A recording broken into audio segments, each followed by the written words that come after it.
questions about this topic, or I got a scripture that I would like Black Hebrew Israelites to answer in Leviticus, and I think you know the one I'm talking about. Go ahead. I'm going to bring it up on screen. Hold on.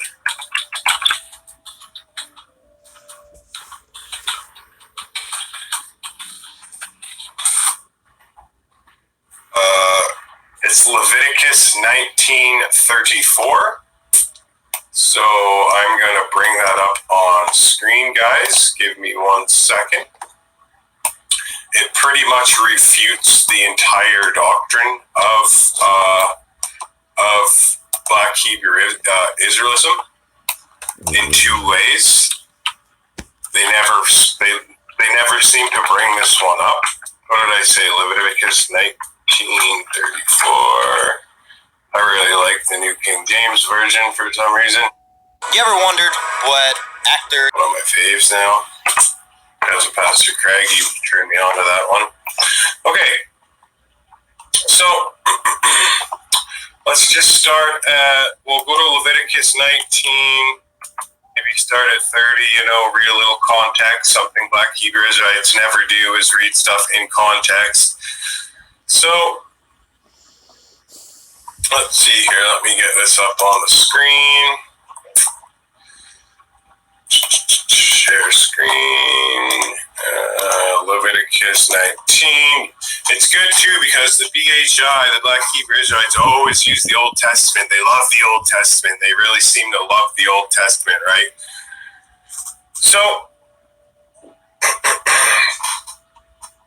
you shall keep my Sabbaths and reverence my sanctuary. I am the Lord. Give no regard to mediums and familiar spirits. Do not seek after them to be defiled by them. I am the Lord your God. You shall rise before the gray-headed and honor the presence of an old man and fear your God. And here's the meat and bones. Here's the meat and potatoes first. And if a stranger, someone who is not of them, if a stranger dwells with you in your land, you shall not mistreat him. The stranger who dwells among you shall be to you as one born among you, and you shall love him as you love yourself. So that's the first part that destroys Hebrew Israelism. And now here's the second part. For you were strangers in the land of where? Egypt. I am the Lord your God.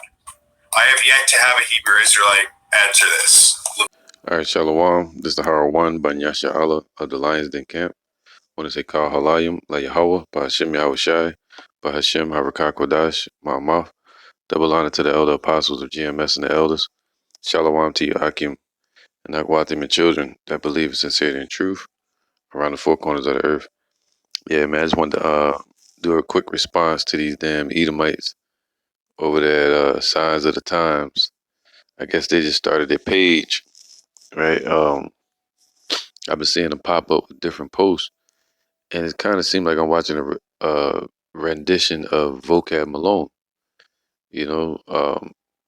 I know they call themselves Christians, but you can tell they're making money off of it. As soon as you go to their page, on the videos, when they talk about Hebrew Israelites or Black Hebrew Israelites, which is a political term, going back to Agenda 21, all right, in the 1960s and 70s.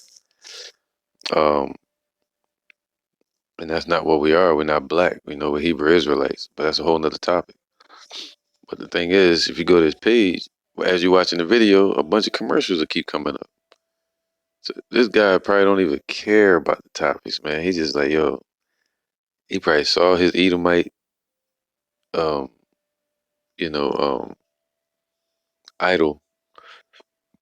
Vocab, Vocab Malone, and the Christian apologetics. He probably saw them because you hear him say terminologies like Hebrew Israelism. We know where that came from. Everybody know where that came from. That's Vocab, man. He the only one that say that mess. Hebrew Israelism. Like it's a system, So anyway, if you go on his page, you'll see that he all about money. He trying to get some money. All right. And I don't care what he say. But so they went into the scripture Leviticus 19 and spoke about the term stranger. And they always stumble over this. All right. And Jake follow right. A lot of ignorant Jakes follow right behind them. Because one, you can tell they new to this whole discussion because they'll say things like, yeah, one of them named Tazadakia. It's like, come on, bro. He's gone, first of all. Second of all, he was off.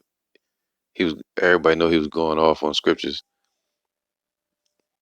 And they'll say, uh, we don't believe that, or they'll say, Israelites believe that everybody has to be dark skinned. And that's not true. So I'm not going to help them give them that information. But these are the things that their argument is in their debate. So the one, they're telling falsehoods, they're bearing false witness. All right. So their whole page is a lie. And they're just sitting there lying, basically. All right. How can you argue with somebody and you don't understand what you're arguing about?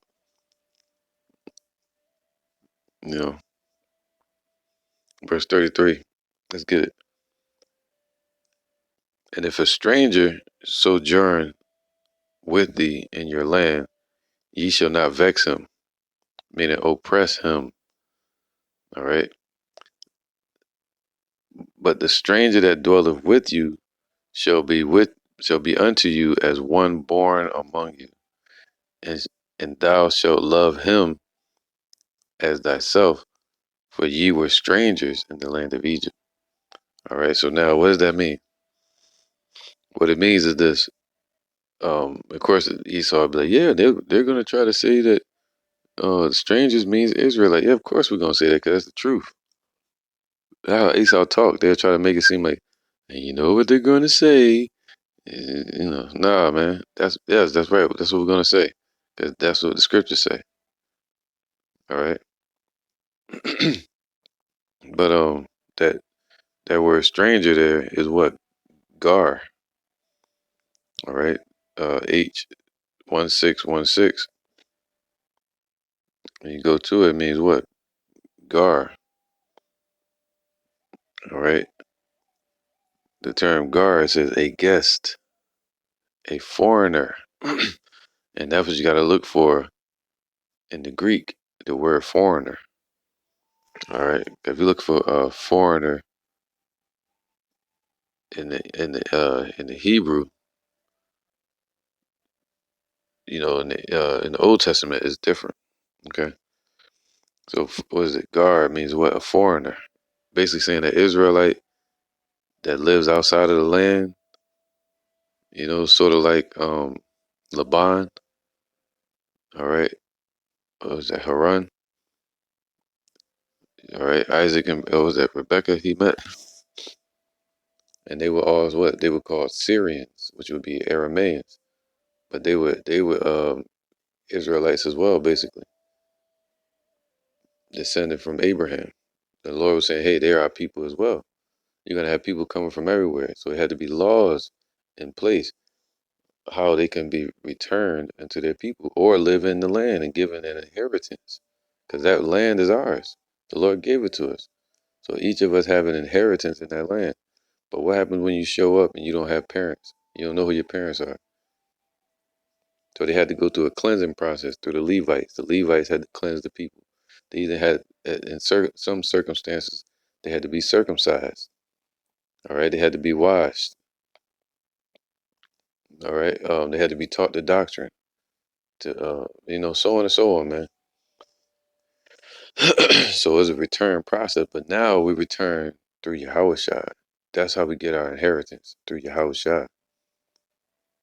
And that's the Old Testament, New Testament. Because in the Old Testament, this was a way for Israelites, Gentiles, Israelite foreigners, to return from being amongst the nations, amongst the Goyim. All right. So,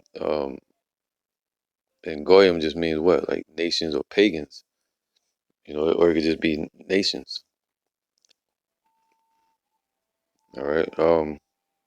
Mostly the pagans were these heathen nations, man. And our people could be called nations as well, though. All right. Just nations in general. But now let's get to the point.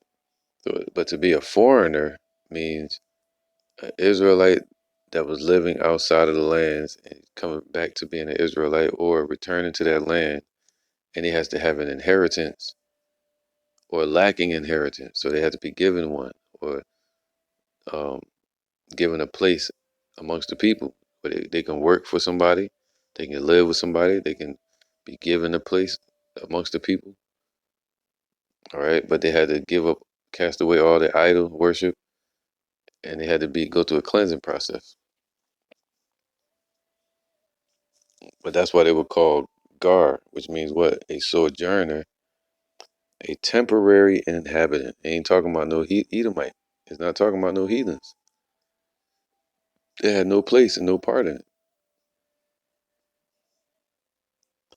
A temporary inhabitant, a newcomer.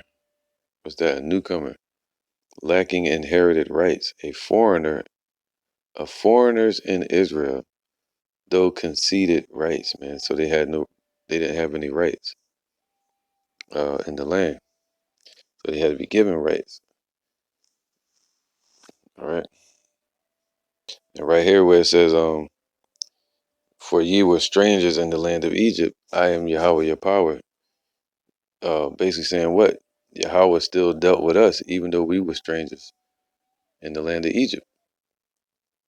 So the first ones that he established and brought out of Egypt, he's saying, yo, it's going to be others that return as well.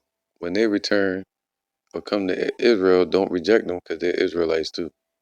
It's that simple. Now, the elect, or the ones that are called first in this truth, is a spiritual coming out of Egypt mentally. All right. And now the first ones that come out of this place mentally, spiritually, and return unto Yahweh Hashem Yahushai, he said, what? We're not to boast against the branches. The branches are the Israelites of the same tree, the same olive tree, man. They have gone wild and they have to be returned. They can be what? Grafted in. Just like in real life, you can graft an apple tree of any um, family of apple trees. Green apple, any apple tree, you can graft that into an apple tree and it'll work. But if you graft a pear tree branch into an apple tree, it won't work. All right, so it don't matter what tribe they're from of Israel, what color they are. It just matters if they're of that tree of Israel, that bloodline. Then they can be grafted in, back in.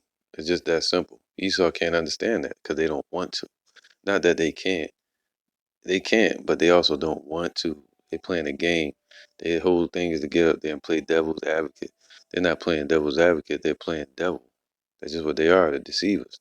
So their job is to make all these podcasts, the YouTubes, and they sit there and ask just questions. They have nothing concrete. Well, hey, let me go to this then. What is this? Haha. They try to go to this scripture, but they can't.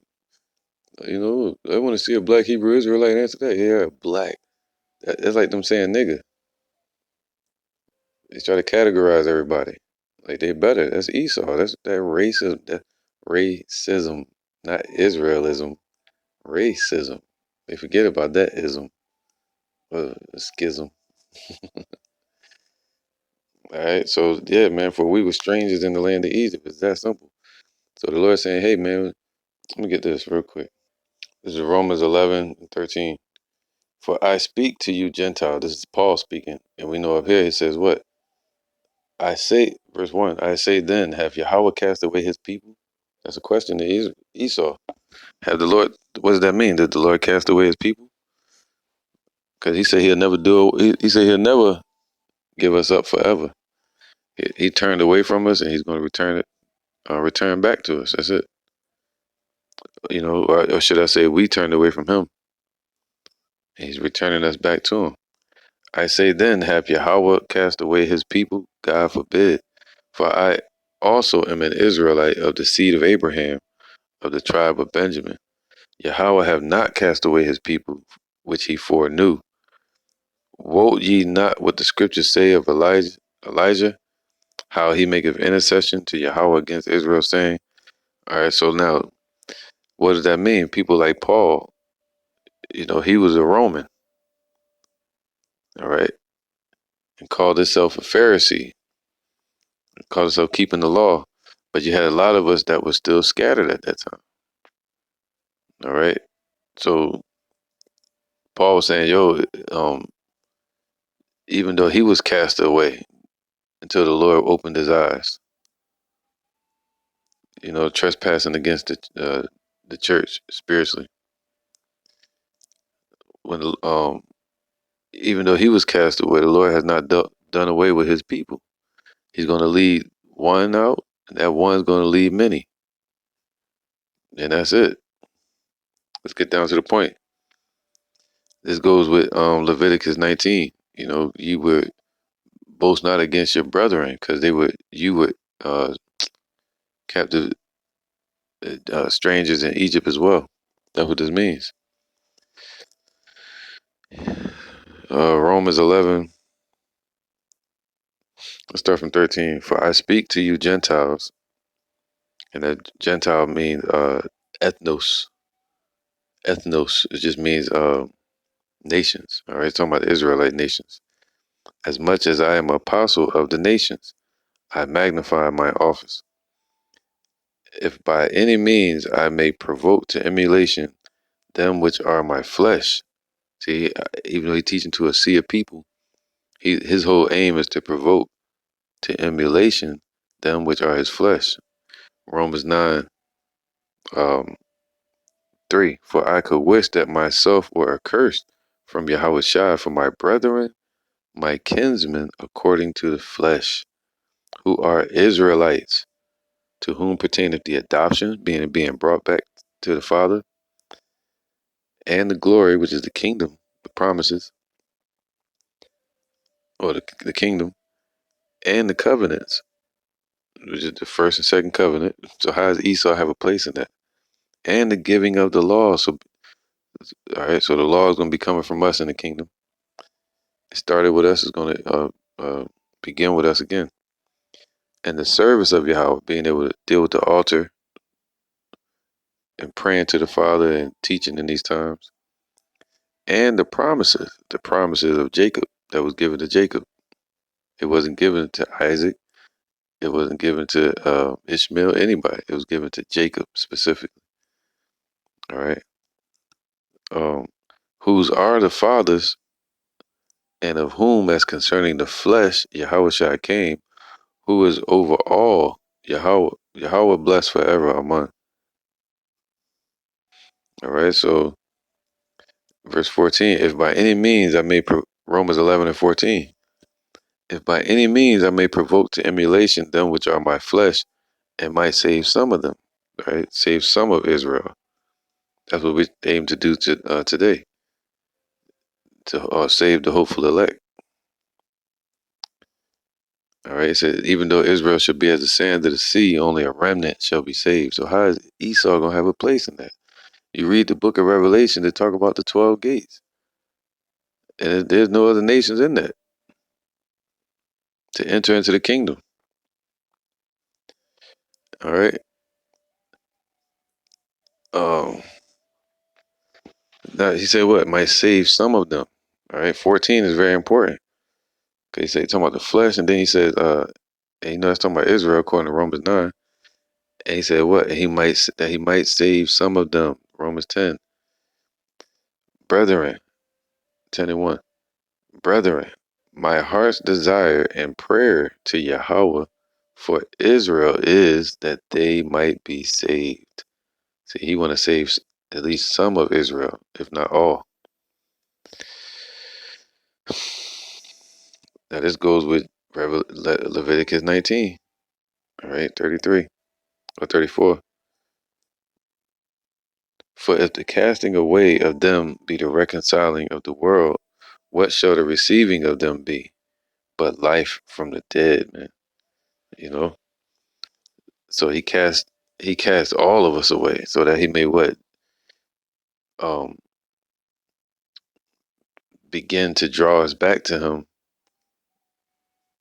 by the hopeful elect. You know, that's the beginning point. That's the first fruits. All right.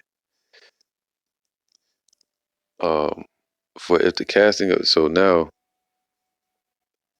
we're blessed to be have what life from the dead. So they're the only ones, the elect of Israel.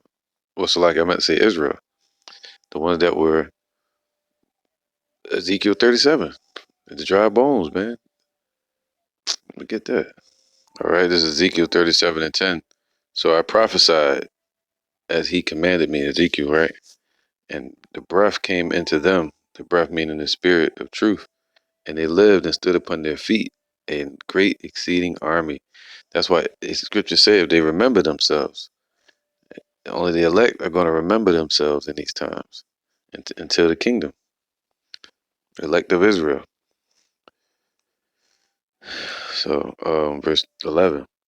Then he said unto me, Son of man, these bones, the valley of dry bones that he was speaking to and prophesying to, in Revelations 11, speak about them standing upon their feet and walking around dead, spiritually dead, until they given that light, that life from the dead spiritually.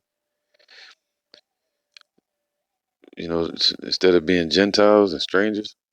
Then said he unto me, Son of man, these bones are the whole house of Israel. Behold, they say, our bones are dried and our hope is lost. We are cut off for our parts. That's what they're saying today. Just think they black. They think they're African or American or nobody. Therefore prophesy and say unto them, Thus saith Yahweh, behold, O my people. That's his people, man. I will open your graves and cause you to come up out of your graves and bring you into the land of Israel. So how Esau want to be saved so bad, though he sought repentance with tears. That's what they're doing. Just like Herod and Antipater the Edomite want to be down. And ye shall know that I am Yahweh when I have opened your graves, right? Because he said you shall no longer call me Ba'ali, but we shall call him Ishi, right? A husband. We know who our husbandman is now through the spirit of truth. Yahweh, and he gave us Yahweh Shai. Okay. O my people, and brought you up out of the graves. And ye shall know that I am Yahweh when I have opened your graves, O my people, and brought you up out of the graves. So he bring us up into the chariots. And shall put my spirit in you, and ye shall live, and I shall place you in your own land. Then shall ye know that I, Yahweh, have spoken it and performed it, saith Yahweh. Wow, man. So he told him what?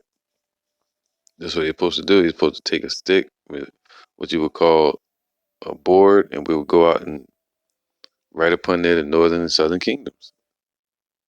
All right. And they're gonna walk by and say, hey, that's me, or that's us on there. And according to the prophecies, you read them and it matches our people. It doesn't match the prophecies don't match those fake Jews over there in our land today. That was established in 1948. Right? So now it says 21, we get to the point. And say unto them, Thus saith Yahweh power, behold, I will take the children of Israel from among the heathen. That means from among the dead. All right.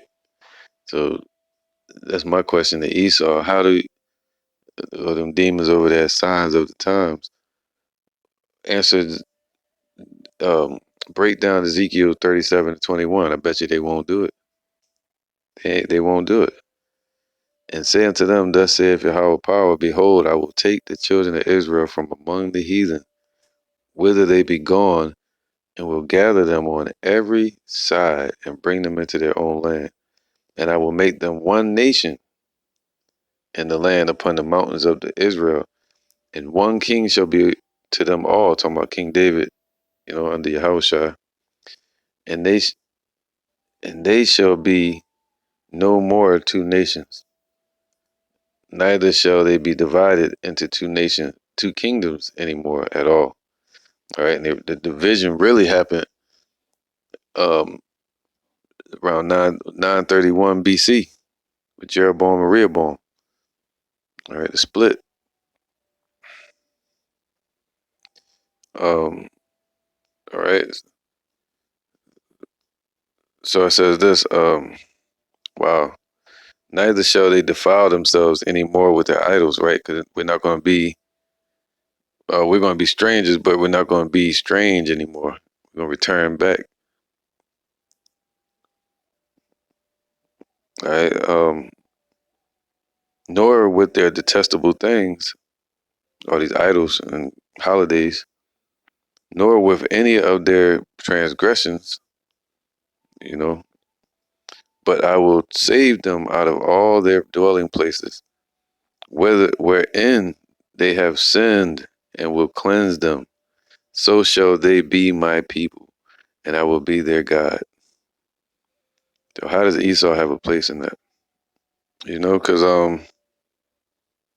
you think about it. Even the Japanese and the Chinese and the Arabs and Africans, they're not going to be delivered either. All right, Esau is trying to make it about them, man. You see these people go out into the streets. What do they say? I don't believe in it because the BLM is basically Baal, Lucifer, Molech movement. Because if you think about all the people that how they protest, and that's what they represent: Jesus, um, sodomy, and idol worship, other idol worship. Romans 9:27. But they go out there and say so-called Black Lives Matter, but then what did Esau say? All lives matter. It's like, yo, this is self-centered, man. It's all about them. Romans 9:27.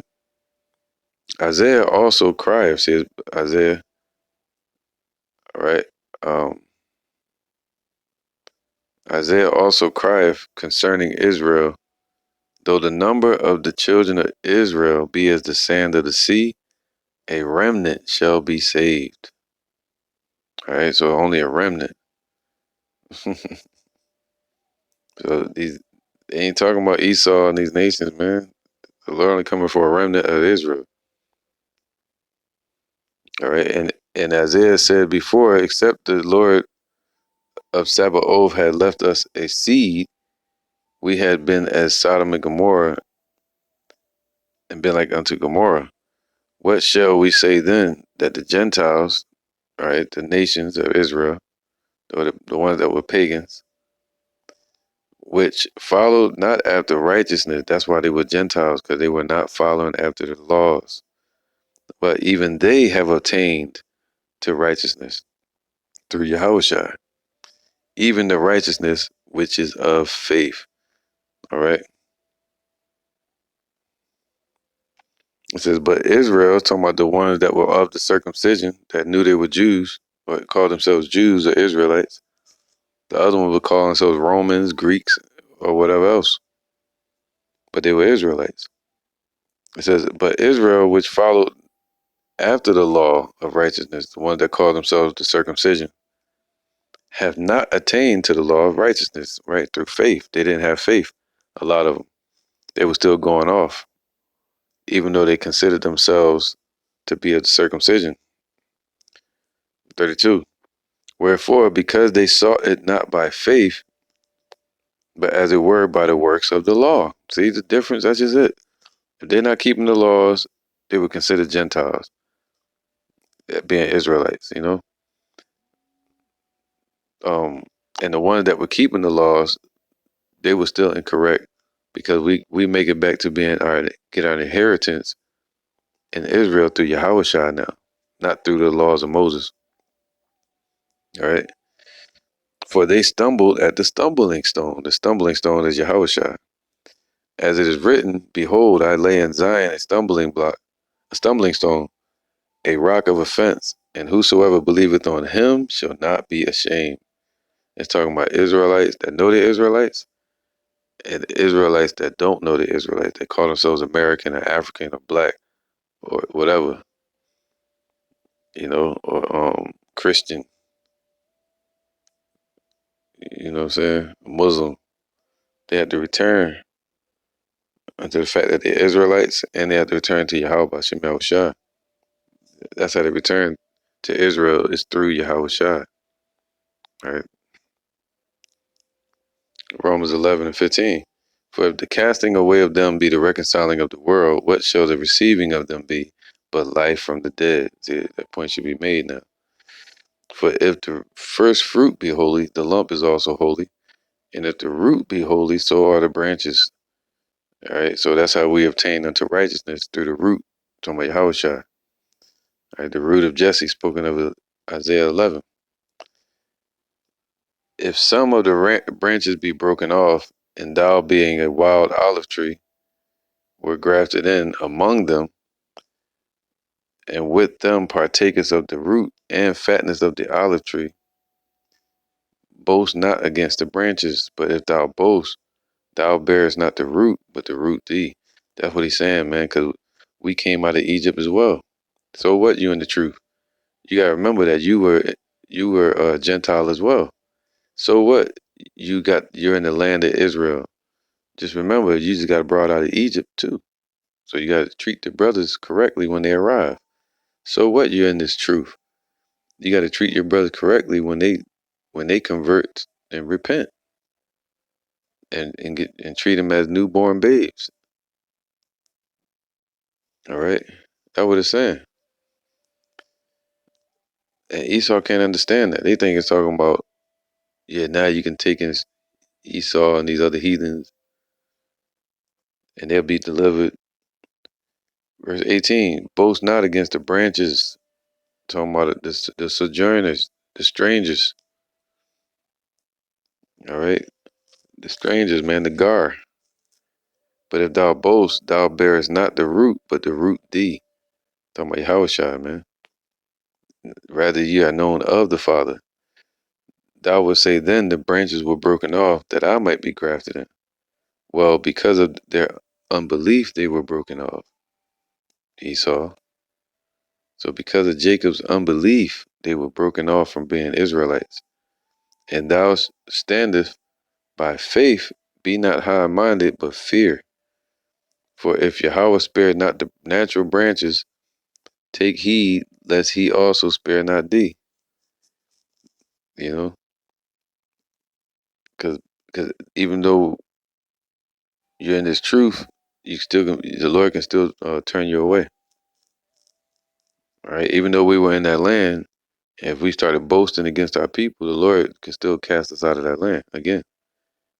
Behold, therefore, the goodness and severity of Yahweh on them which fell severity, but toward thee goodness. If thou continue in his goodness, that's like the good son and the bad son. Remember that?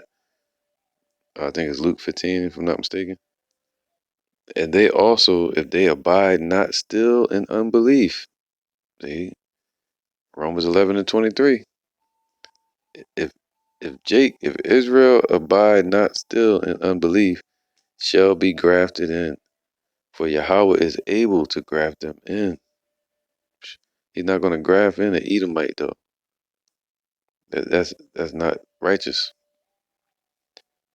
For if thou were cut out of the olive tree, which is wild by nature, all right, and were grafted contrary to the nature in a good olive tree, see, still part of an olive tree family. How much more shall these, which be the natural branches, be grafted into their own olive tree?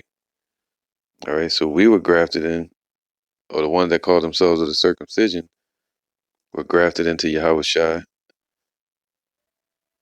even though they thought they were correct, but they had to be grafted in as well because they were still in sin.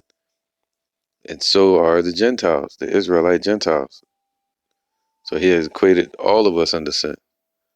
And we make it back to Yahweh through Yahweh Shai and grafted in.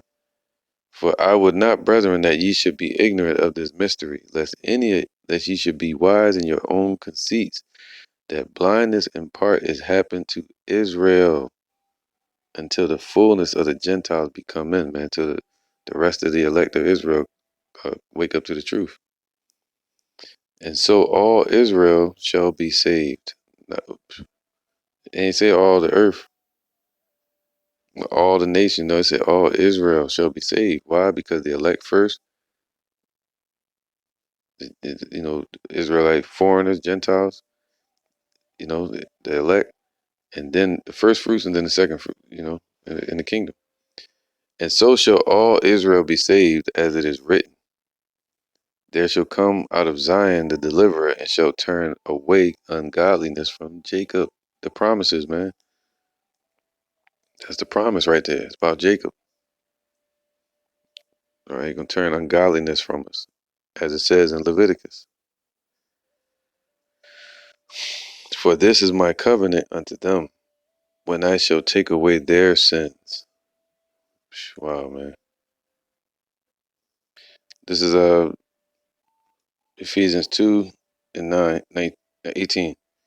For through him we both have access by one Spirit unto the Father. It's that clear, man.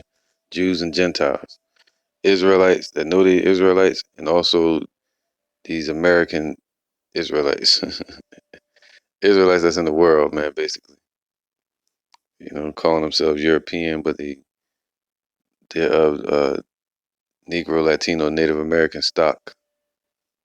They may look like these nations. They may look like an Edomite, look like Chinese, but if their bloodline goes back to being an Israelite, they have a chance at salvation. They either sleep, meaning they have no awareness of it and they missed an opportunity, or I mean, basically spiritually dead, or they're awake and they're standing upon their feet and they're part of the Lord's army, the first fruits.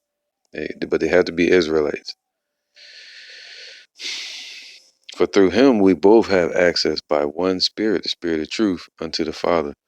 He said, what? He seeketh such to worship him in spirit and in truth. Now therefore ye are no more strangers and foreigners, but fellow citizens with the saints and of the household of Yahweh. See that through Yahweh shall we get our inheritance. Because that's what that word stranger means in Leviticus 19. It means gar, one lacking inherited rights. So how do we get our inheritance today to return? All right, because back then you had to go through certain cleansing process and the rights of inheritance. But now we come back through Yahweh Shai, but you have to be an Israelite. All right, let's get the word foreigners. See, strangers here is different than strangers in the Old Testament. It says this. This would be more. Check this out. It says stranger, a foreigner, a xenos. Okay, xenos. Um, a foreigner, a guest, an entertainer, a foreigner, a stranger, an alien from a person or a thing, without the knowledge of, without a share in. So it's kind of still xenos and this word here, xenos and uh para paracos, par paroikos, right? Paroikos, which means having a home near, a dweller by, an alien resident, dwelling near, neighboring, in the New Testament, a stranger, a foreigner, one who lives in a place without the right of citizenship. That goes with the word gar. All right. That goes right with the word gar. And it says living in a place without the right of citizenship, basically without inheriting rights, as we read in Leviticus 19. So we're no longer foreigners. All right. So if you look at the word foreigner in the Old Testament, it's different. So the words you would want in the Old Testament to match up with paroikos would be Leviticus 19, where it says stranger or gar, which means one lacking inherited rights, all right, or a foreigner. It says without citizenship in Yahweh's kingdom, one who lives on the earth as a stranger, a sojourner on the earth. All right, so, but he said this though, we're no longer foreigners. So who is that to? Israel, not to any heathens. See?